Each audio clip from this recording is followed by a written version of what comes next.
TTD మాజీ AVSO GRP CI Satish Kumar అనుమానాస్పద మృతిపై దర్యాప్తు ముమ్మరంగా సాగుతోంది. ఆయనది హత్య, ట్రైన్లోనే చంపేసి తోసేశారా లేక రైలు నుంచి కింద పడ్డారా, అసలు ఏం జరిగిందన్న కోణాల్లో దర్యాప్తు అధికారులు దృష్టి పెట్టారు. అనంతపురం జిల్లా పోలీసులు ఈ కేసుపైనే కసరత్తు చేస్తున్నారు. తాడిపత్రి మండలం కోమలి గ్రామ సమీపంలో రైల్వే ట్రాక్ పై సీన్ రీకన్స్ట్రక్షన్ చేశారు. తాడిపత్రి ఏఎస్పీ రోహిత్ కుమార్ చౌదరి ఆధ్వర్యంలో చెన్నై ఎగ్మోర్ ట్రైన్ నుంచి సతీష్ కుమార్ బరువుతో ఉన్న 3 బొమ్మలను కిందకు తోసేశారు. ఆ బొమ్మలు రైల్వే ట్రాక్ నుంచి ఎంత దూరంలో పడ్డాయి, ఏ విధంగా పడ్డాయి తదితర వివరాలను నమోదు చేసుకున్నారు.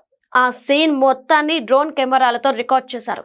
సిఐ సతీష్ ప్రయాణించిన రాయలసీమ ఎక్స్ప్రెస్ లోని పలు భోగిల్లో పాత నేరస్తులు, పలు కేసుల్లో సాక్షులుగా ఉన్నవారు ప్రయాణించినట్లు పోలీసులు గుర్తించారు. పలు కేసుల్లో నేరస్తులు A1 భోగిలో 3, A4 లో 1, S5 లో 2, S6 లో 2, S7 లో 2, B1 లో 1, B5 లో 1, B6 లో 1 ఉన్నట్లు గుర్తించారు. వారు ఎక్కడ ట్రైన్ ఎక్కారు, ఎక్కడ దిగారన్న కోణంలో విచారణ చేస్తున్నారు. కాగా ఈ కేసు చిక్కుముడి వీడాలంటే సతీష్ కుమార్ గుంతకల్లు నుంచి కోమలి వరకు ప్రయాణించిన గంటే కీలకమని పోలీసులు భావిస్తున్నారు. ఆ సమయంలో ఏం జరిగిందో తేల్చేందుకు తీవ్రంగా ప్రయత్నిస్తున్నారు. సతీష్ 13న రాత్రి గుంతకల్లులో రైలు ఎక్కారు. రాత్రి 1:03 రైలు కదిలింది. గుంతకల్లు నుంచి కోమలి వరకు చేరుకునేందుకు గంట సమయం పట్టింది. జూటూరు కోమలి మధ్యనే ఆయన విగత జీవిగా మారారు.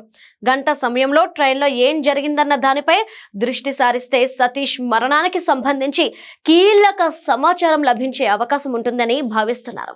ఆ దిశగా దర్యాప్తు వేగవంతం చేశారు.